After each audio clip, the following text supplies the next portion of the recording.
The mail must get through. Mail from home. Nourishment for the soul.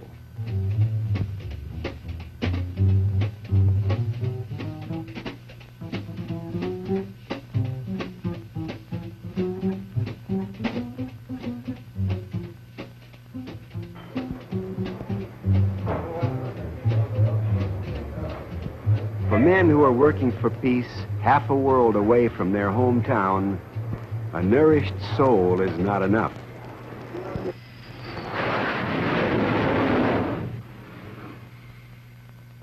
We must have ships on the line and crews to man them. But more than this, we must move food and equipment to these ships and men at their distant ocean addresses. These men need fresh vegetables and meat. On an aircraft carrier, 10 tons of groceries every day. Their ships need fuel oil. Their aircraft need replacement parts. And their guns need ammunition.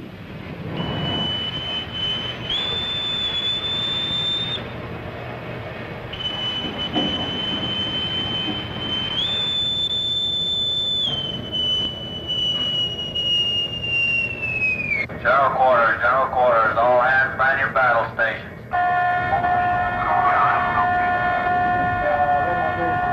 Captain Joe, I'll get out the first 6-gun salvo and let him spot in.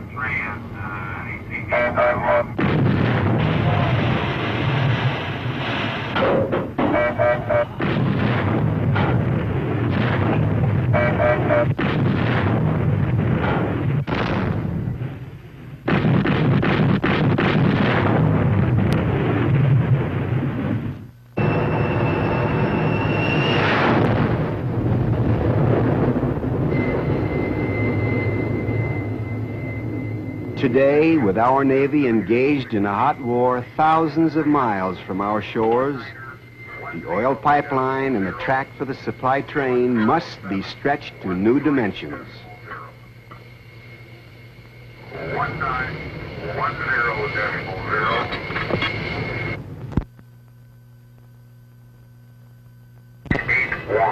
Deck temperature 83 degrees.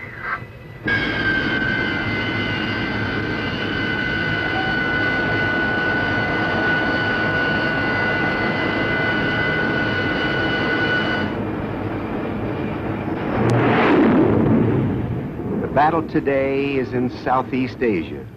Tomorrow, we hope there will be no battle tomorrow. The Navy's job is to take the strength of America wherever it's needed.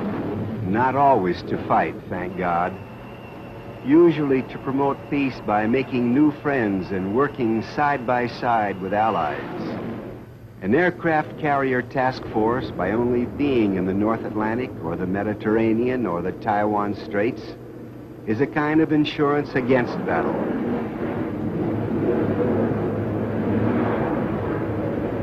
No supermarket down the street, no gas station around the corner. It's a long way to the shopping center from here. Wherever on the world's oceans our ships must be, the gas station, the department store, the hardware, and the grocery must go with them. For the supply fleet in the Gulf of Tonkin, this is a large order.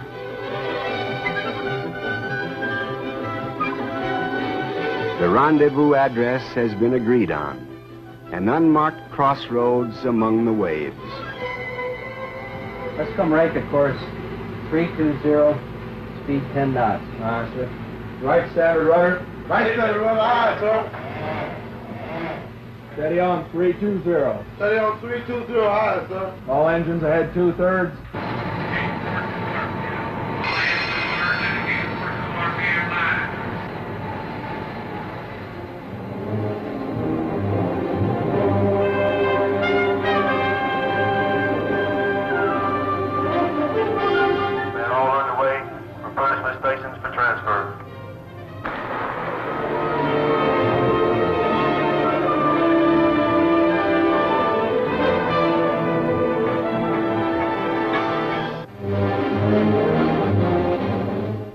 Keeping the task force on the job starts at Sioux City, Amarillo, and San Bernardino, and at all the cities and towns across the nation where the products of an abundant economy are grown or manufactured or taken from the earth.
Join the Navy and, well, Pacific Fleet sailors do get around. Many seaside bases serve as warehouses for the fleet. Okinawa, Guam, Subic Bay. For the war in Vietnam, Subic Bay in the Philippines is the shopping center. Only 2 days steaming time from the Gulf of Tonkin.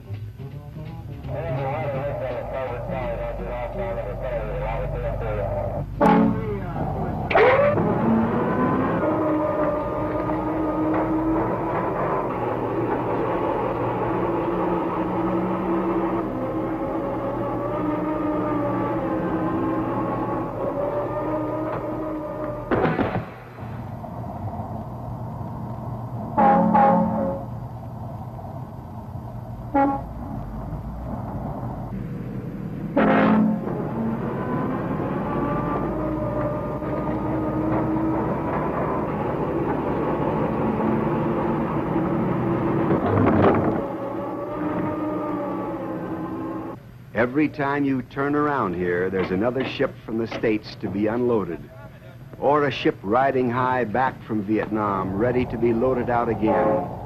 Yankee Station, here they come.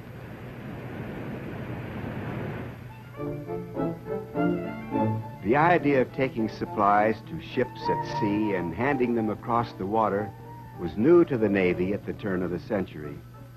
Sailing ships had been able to stay where the action was for weeks or months. Sea breezes provided the power.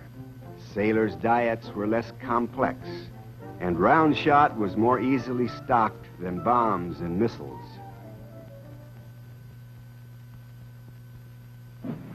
Then came the day of the steamship with its huge appetite for coal.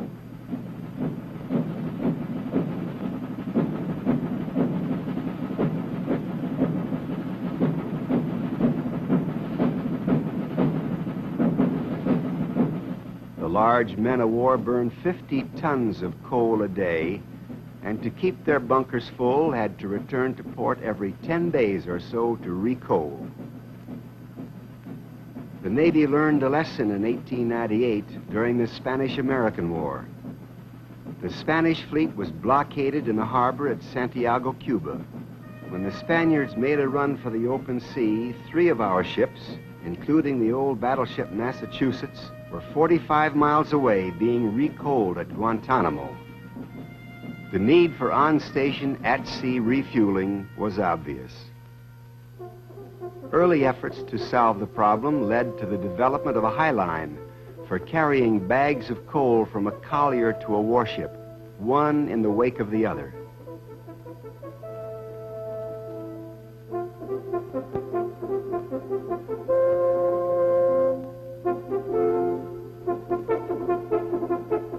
World War I saw the beginning of the Navy's conversion to oil-burning ships, and soon the colliers were out of business. All right, when this whip, which is on the sending ship, is heaved around on, it will pick the load up in the air high enough to clear the bulwark. Go ahead and pick it up. It took the pressure of the Second World War on the Pacific, a war that reached into the far corners of that ocean, to make underway replenishment a regular feature of naval operations. Americans, with their ingenuity for things mechanical, worked out several ways to do the job. Now let's go back to this third rig, which is called the housefall rig. It is rigged much the same as the Burton rig, the first rig we talked about. The whip is heaved around on, heave around your whip, which will lift your load clear of the deck. Your outhaul is heaved around on, which will start your load outboard. Bring it across. Your in-haul is slacked off, which will give your load to catenary again. One whip slacked off, the other one heaved around. When you get to the other ship, or the receiving ship, you'll be right over the elevator or any other landing platform you have. Both whips have to be slacked off. All right, does anybody have any questions on this rig? Approximately how far apart are these ships, and what would happen if there were a power casualty? Usually the ships steam not more than 200 feet apart. If a power casualty happens, and it's something that will affect the rudder or the steering of some type, if the power casualty causes a swerve on either one ship or the other that's real drastic, you'll probably part all the rigs before you can initiate an emergency breakaway. The war in the Pacific made new demands on the Navy. We had the fighting ships and men, but our new mobility meant that the supply lines had to be extended quickly in order to project our power across the oceans and keep it there. This is Commodore Leon Grabowski, Replenishment Group Commander in the South China Sea. Back in World War II and in Korea, the combatant forces would retire from the scene of operations to conduct their resupply. In the Vietnam operation, the supply comes to the combatants. They remain on station. If it's a carrier, he may be engaged in their operations. Regardless of what he's doing, he needs his supplies, whether it be fuel or ammunition, delivered right in the course of the operations. The hazards to the service force ships are just as great as they are to the other ships.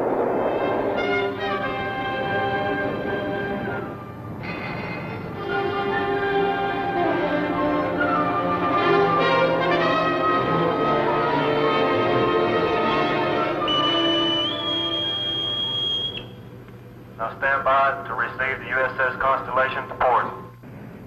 On the USS Constellation, 4,000 hard-working crewmen pass through her chow lines 3 times every day. For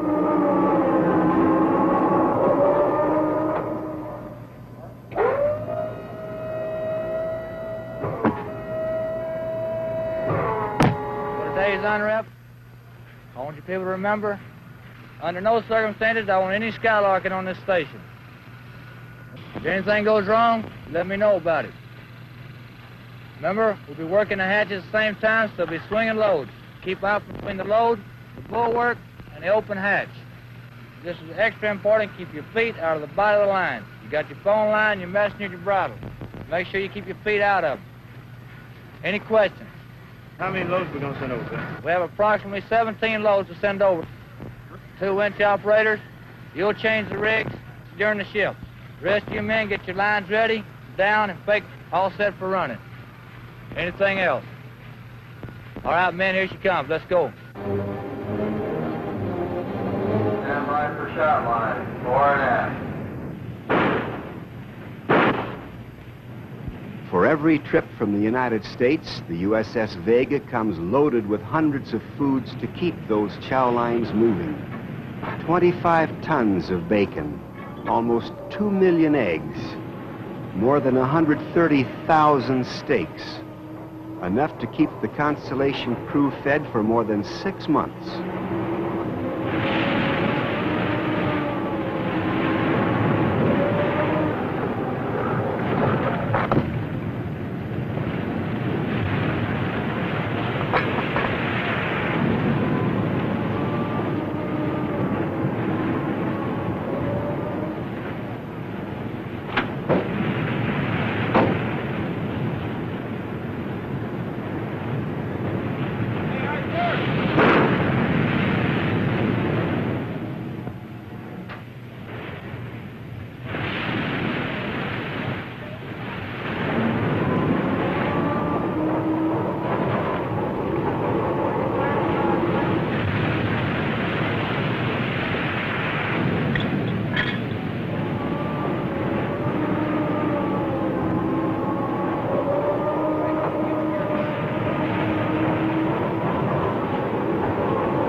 This is automation.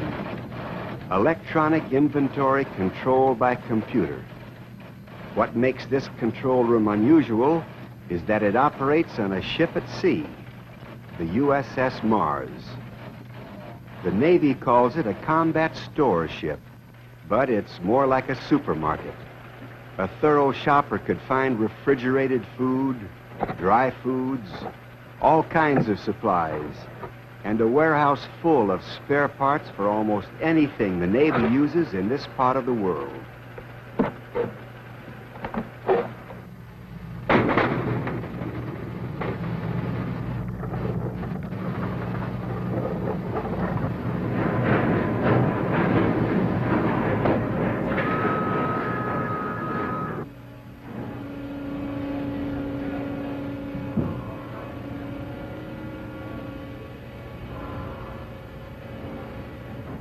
This is Captain H. Riley, Jr., commanding officer of the Mars.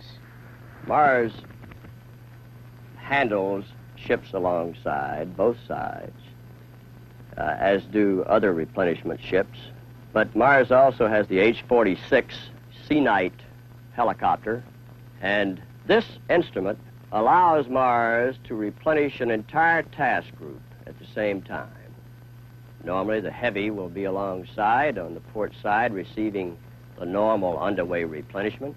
And at the same time, these two helicopters, carrying loads in excess of 1.5 to 2 tons, rapidly can replenish the entire screen, for instance, carry a task force.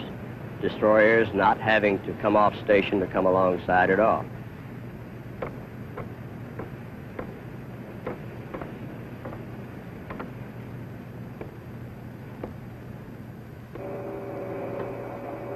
We're going to have Joel let us know how much time he wants for cargo handling. Well, there's not much chill and freeze for any of them, really. I don't think we'll need more than 30 minutes at max in advance to break out the chill and freeze. No transients at all. We've got about 60 pallets for Hornet, and for 4 small boys, we've got about 20 left. I estimate we should be within the ballpark about the same time for the Hornet as for small boys. Half an hour early enough for flight quarters, or you want more? Half an hour will be fine. Okay, we'll go to flight quarters 0900 then. We will have 2 birds, and this way it'll give you about 10 lifts per helo for approximately 30 minutes. Every single vert rep, we all try to make our pickup smoother and better and make our drops quicker. Sometimes a long day of this flying can be rather tiring because of the concentration involved. The hook on the UH-46 is about 20-25 feet behind the pilot's seat, which is a long way back for you to be aware exactly where that hook is at all times. When you come in over a deck for a pickup, you line up the spot in front of you and pass over it. From then on, the crewman, who is laying in the back by the hook looking down through the hatch, directs you right or left. You also have a signal director on the deck usually who's giving you signs too. You tell the crewman, we're going in for a pickup. He says, Roger, I have the deck in sight. And then he says, easy forward and down. And you come in, and then he'll say, easy right, easy down, we have a hookup. Up, up, easy right, up, easy back, mark, which means the weight's coming on, and then load's clear, you're cleared to go. Helicopters can pass the bacon or the ammunition when the seas are too rough for a high line. The Navy is finding that it has developed its supply techniques so well that it must now look for ways to help ships stow the huge amounts of supplies they receive.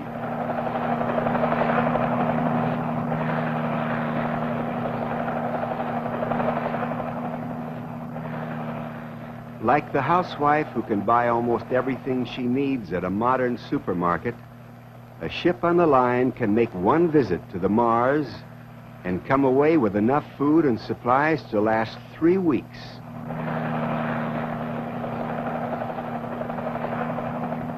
When the tempo of operations demands round-the-clock schedules, supply ships play a variation on their theme: night replenishment.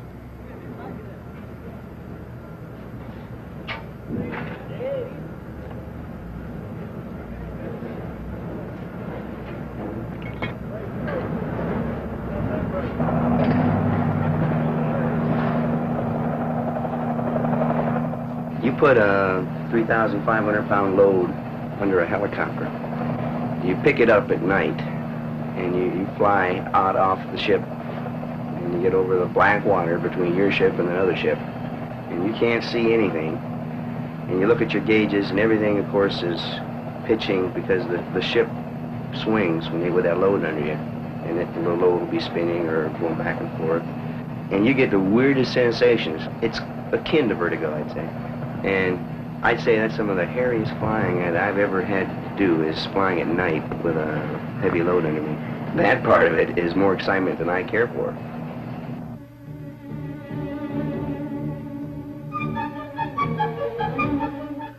The Navy has come a long way since the days of Mr. Roberts and the USS Reluctant. The newest trick in the service force bag of ships is one which will carry the beans, the bullets, and the black oil. Here at the Puget Sound Naval Shipyard, the third ship of a new type is readied for her launching day. Nearly twice the size of her older cousins, she will carry more fuel than any oiler and more ammunition than most ammunition ships, and groceries and clothing, office supplies and hardware too.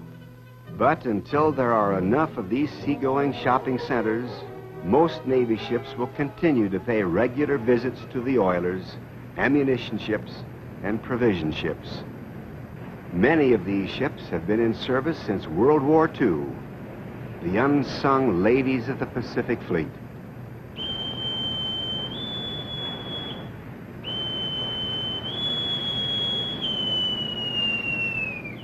Smoking levels out throughout the ship while transferring ammo.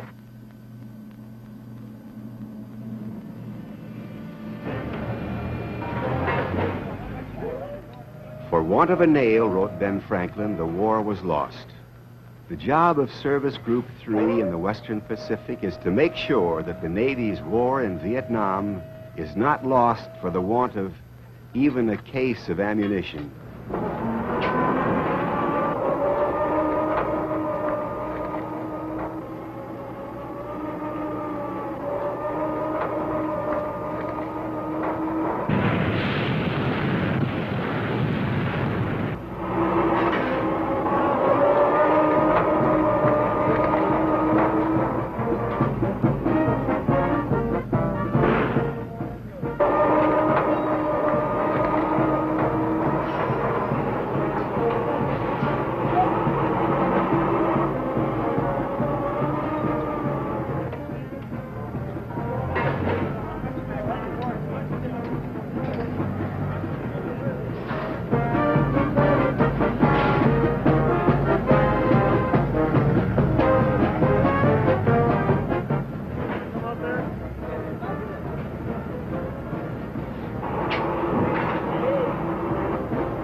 As the Navy adds nuclear ships to its fleet, it will slowly outgrow its thirst for black oil. But carrier jets will still need jet fuel, and jets have big appetites.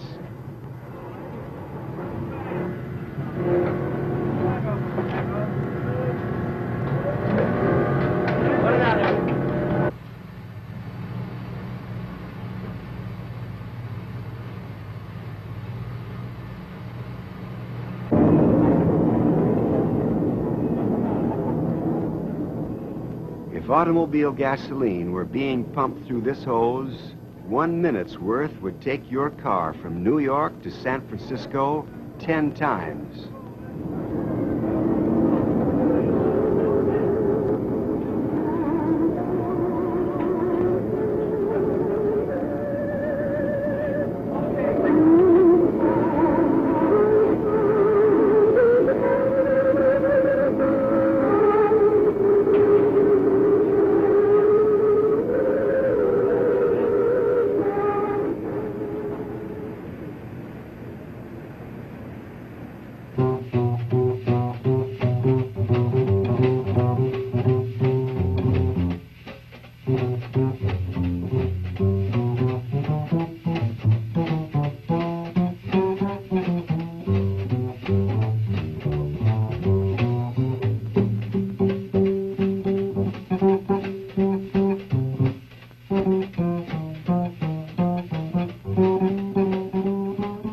Navy men will never outgrow their need for fresh vegetables and meat, and mail from home. Wherever in the world they stand their duty, the fleet that can deliver anything, anywhere, will find them.